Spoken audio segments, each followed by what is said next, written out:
बिगड़ा है ही और साथ में हमारे सभी राक्षसों को पुत्रों को बिगाड़ दिया।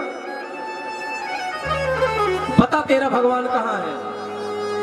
प्रहलाद जी ने कहा पिताजी वो तो हर जगह है। सूर्य अनेक फिरे कण मागत, पै पद सूर सुस्वाद कहाँ। पुनिताल मंजीरा बजाती फिरे, मीरा मतवाली सी चाहे कहाँ। सिया राम कथा कितनों ने लिखी, बल तुलसी सी मर्याद कहाँ। नरसिंह बसे हर खंभन में, काढ़न को प्रहलाद कहाँ। मुझे तो इस खंभे में भी भगवान दिखाई दे रहे हैं। सारी प्रजा स्तब्ध खंभे में। बोले हाँ भगवान नारायण तो आज हर खंभे में क्या हर कण कण में विराजमान है। जिस दिन आप अपने आप को प्रहलाद बना लोगे उस दिन मेरा ठाकुर हर कण कण में प्रकट हो जाएगा।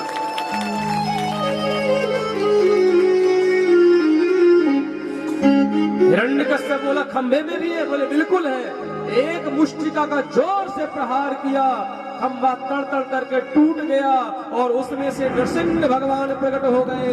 बिजली गड़गड़ाने लगी, बादल गरजने लग गए और चारों तरफ बड़ी जोर से जय जयकार हुआ। बोले नरसिंह भगवान की जय हो, नरसिंह भगवान की जय हो, नरसिंह भगवान की जय हो।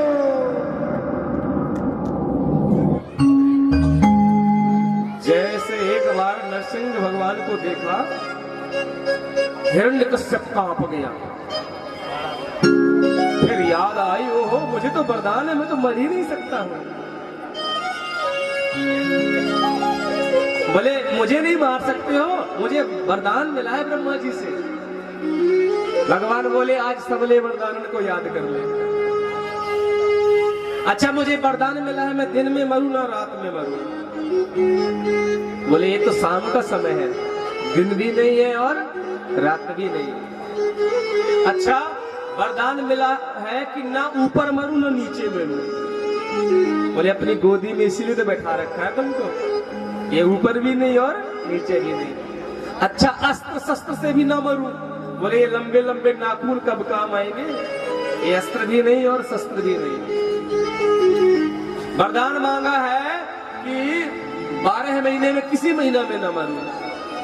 भगवान बोले 13वां महीना तेरे लिए तो बनाया है, जिसको हम लोग कहते हैं मल मास, पुरुषोत्तम मास, अधिक मास। बोले 13 भी महीने होते हैं क्या? मुझे मालूम नहीं था तो मैं 13 बना मांग लेता। अच्छा मैंने वरदान मांगा है कि ना मनुष्य से मरूं ना जानवर से मरूं। भगवान बोले हम कौन है बता दे। बोले ऊपर से शेर और नीचे से नर, आप तो नरसिंह हो, मनुष्य भी नहीं जानवर भी नहीं। अच्छा मैंने वरदान मांगा है कि ब्रह्मा की बनाई सृष्टि में किसी से ना मरूं। बोले ब्रह्मा थोड़ी मुझको बनाता है, मैं ब्रह्मा को बनाता हूं। और देख मेरी तरफ। जैसे ही देखा भगवान ने अपने लंबे लंबे नाखूनों से उसके पेट को फाड़कर उसकी अगड़ियों की माला पहन ली। बोली नरसिंह भगवान की जय हो।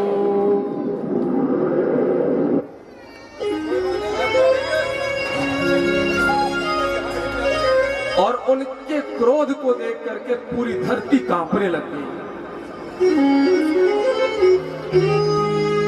किसी की हिम्मत नहीं पड़ रही कि वो जाए और भगवान के सामने उनको मना सके। तो देवता भागे भागे लक्ष्मी मैया के पास बोले देवी जी आपके स्वामी जी कुछ गुस्सा हो गए हैं, मैं तो उनका गुस्सा थोड़ा शांत कर दो।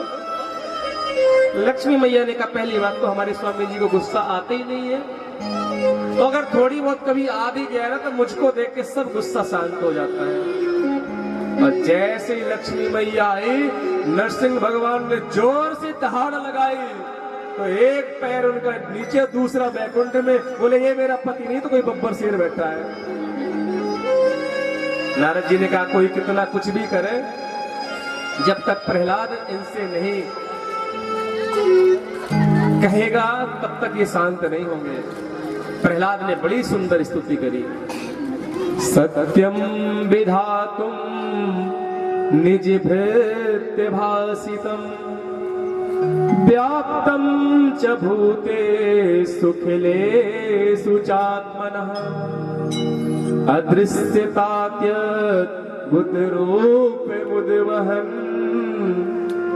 स्तंभे सभायां नवगनमानुषम् ब्रह्मादया सुरगणा मुनयोऽथ सिद्धा सत्वैकतान् मतयो वचसां प्रवाहे नाराधितं पुरगणैरघुनापि विप्रो किं तोष्टुमर्हति समे हरियुग्र जाते। हे प्रभु, आप जैसा दयालु, आप जैसा कृपालु कौन होगा। मेरे मुख से निकल गया कि इस खंभे में भगवान है और आप मेरी इतनी छोटी सी की बात को पूरा करने के लिए आप स्वयं आ गए। आप जैसा कृपालु कौन हो सकता है प्रभु। हम तो रजे गुणी तमोगुणी जीव हैं। अरे हमारा जन्म ही राक्षस कुल में हुआ है। हम आपकी भक्ति क्या जाने, लेकिन फिर भी प्रभु आप हमारी बात को पूरा करने के लिए आ गए। आप जैसा कृपालु और कौन होगा। भगवान ने कहा मांगो क्या चाहिए मैं तुमको दूंगा। योग चाहे तो योग दे डारू और भोग चाहे तो भोग दे डारू। जो चाहिए मांग ले। प्रहलाद ने कहा प्रभु आपसे जो मांगता है ना वो घाटे में रह जाता है और जो नहीं मांगता वो फायदे में रहता है। जैसे एक लड़की थी, वो दुकान में जाती और कहती दुकानदार से कि मुझे ना कुछ टॉफी दे दो। दुकानदार कहता कि आप अपने हाथ से ले लो। तो कहती मेरे तो हाथ छोटे छोटे से हैं, मैं लूंगी तो थोड़ी सी टॉफी आएंगी और आप अपने हाथ से दोगे तो ज्यादा टॉफी आएंगी। ऐसे ही हम उस परमात्मा से मांगेंगे तो क्या मांगेंगे। अरे वो देने वाला है, उससे अगर हम नहीं मांगेंगे तो इतना दे देगा जितना हमने सोचा भी नहीं होगा। प्रहलाद जी ने कहा प्रभु अगर देना है तो बस एक ही चीज दे दो। बोले क्या। मेरे पिताजी ने ना आपकी बहुत निंदा करी है, मेरे पिताजी को नरक ना जाना पड़े, बस ये दे दो और कुछ नहीं चाहिए। बोले बेटा प्रहलाद, अरे तेरे जैसा बालक जिस खानदान में जन्म ले लेता है उसकी 30 पीढ़ियां स्वर्ग को जाती है। 7 पीढ़ी माता पक्ष की, 7 पीढ़ी पिता पक्ष की और 7 पीढ़ी ससुर पक्ष की। 21 पीढ़ियों का उद्धार हो जाता है। बोले बांके बिहारी लाल की। भगवान ने कहा चलो प्रहलाद मैं तुमको लेकर के वैकुंठ जाना चाहता हूँ। प्रहलाद बोले कि मुझे अकेले क्यों ले जाना चाहते हो, मैं तो चाहता हूँ आप सबको ले चलो। भगवान बोले प्रहलाद मेरी इच्छा तो बहुत होती है लेकिन सच्ची बात यह है कि कोई जान ही नहीं चाहता। प्रहलाद ने कहा कैसी बातें करते हो प्रभु, अरे वैकुंठ कौन नहीं जाना चाहेगा। आप अभी 2 मिनट यहीं रुको, मैं कुछ लेकर के आता हूँ कुछ लोगों को। तो एक सेठ जी के पास पहुंचे। सेठ जी राम राम। सेठ जी ने कहा बेटा प्रहलाद कैसे आना हुआ। बोले हमारे घर में ना भगवान आए हैं, विमान में एक सीट खाली है, आप चलोगे क्या वैकुंठ। सेठ जी बोले देख प्रहलाद, एक तो वैकुंठ परदेश और दूसरा वहां जाएंगे तो क्या मिलेगा। बोले 56 भोग। बोले 56 भोग तो मेरे घर में रोज बनते हैं और वहां हमको उनकी सेवा करनी पड़ेगी। या नाती बहू बेटा सब मेरी सेवा करते हैं, बता इससे बड़ा वैकुंठ और कहाँ होगा।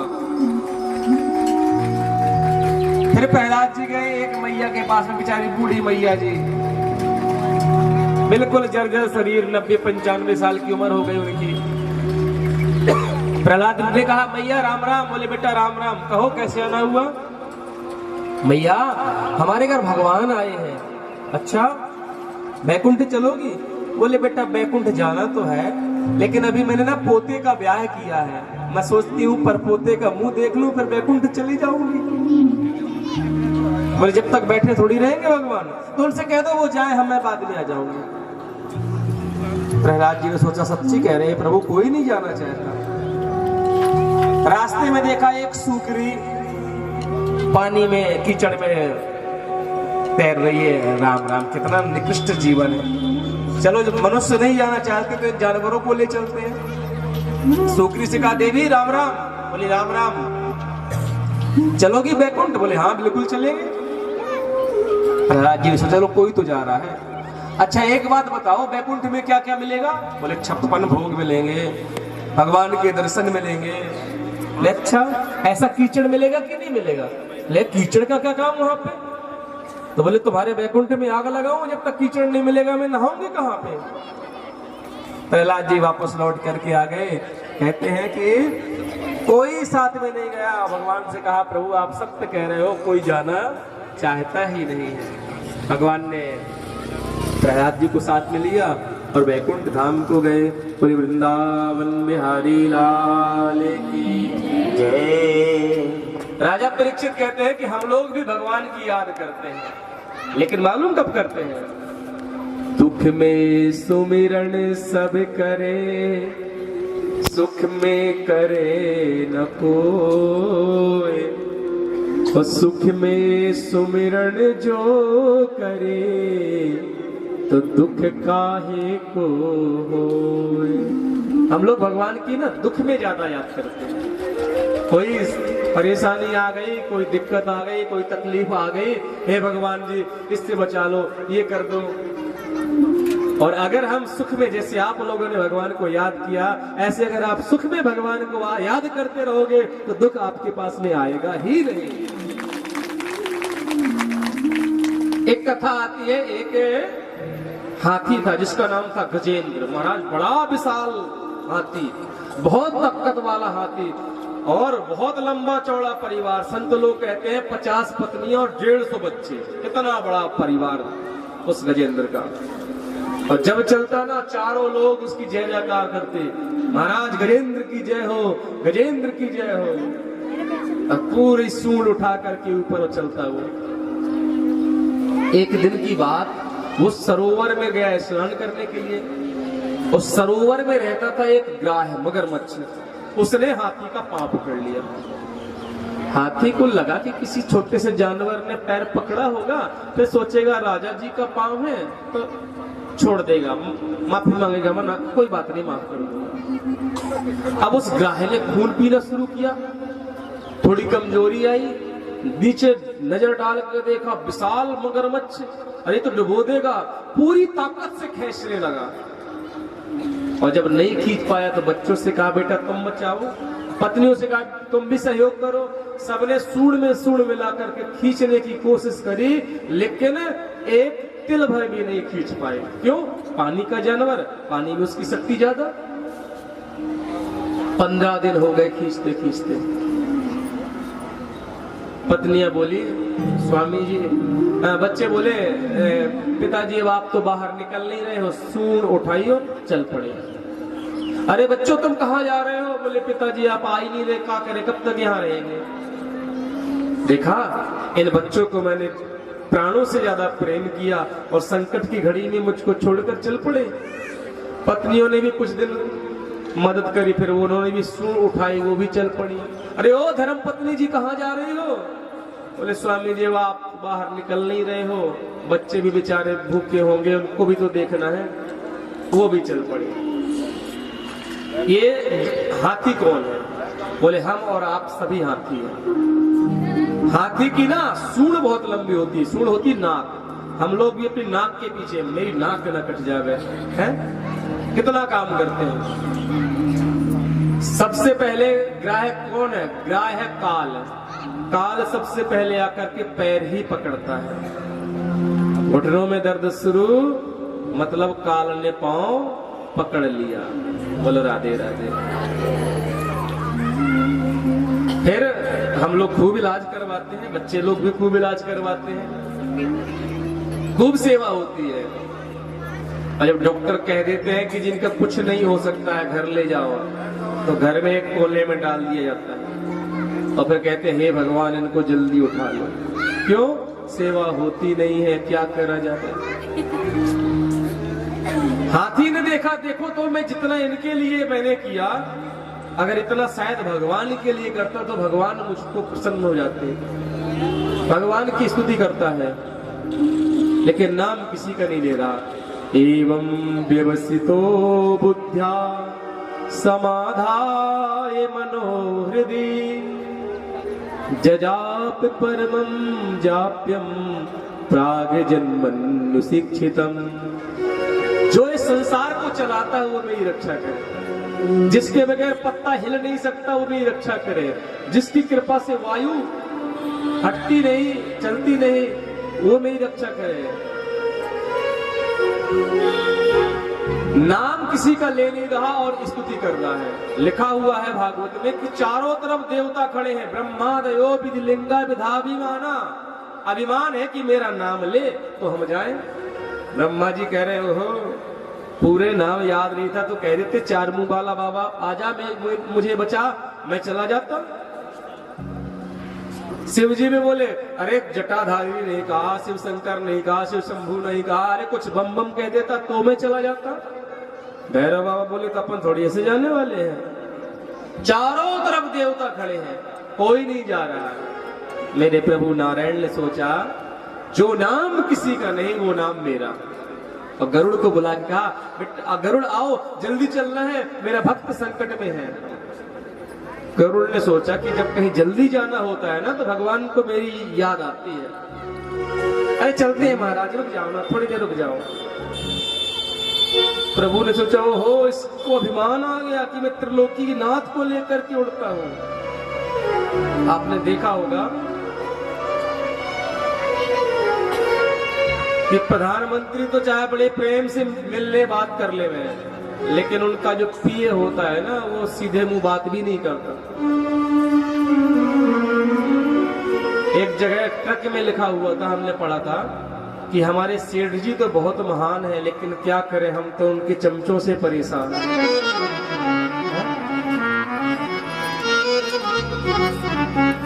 बोले हो अभिमान हो गया इसको, अपनी छोटी उंगली उसके ऊपर रख दी। बोले उड़ के दिखा। अरे बैठ जाओ ना महाराज। अरे नहीं नहीं आज उंगली उड़ा के दिखा। बड़ा अभिमान करता है, मैं त्रिलोकीनाथ को लेकर उड़ता हूँ। पूरी ताकत से पंखे फड़फड़ाए लेकिन तिल भर भी नहीं हिला पाए। बोले महाराज मेरा अभिमान दूर हुआ, बैठिए ना चले।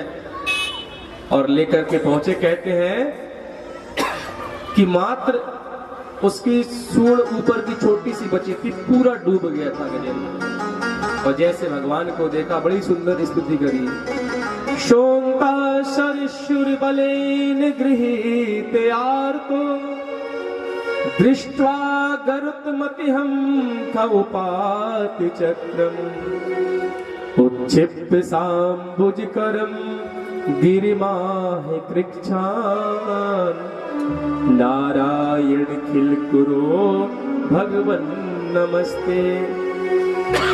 हे नारायण, हे अखिल गुरु, मेरी रक्षा करो, मेरी रक्षा करो। भगवान आए, उसकी सूंड पकड़ कर उसको निकाला, अपने चक्र से उस ग्राहक का सिर धड़ से अलग किया और गज और ग्राह दोनों को मुक्त कर दिया। बोले बांके बिहारी लाल की, बोले बाल मुकुंद भगवान की।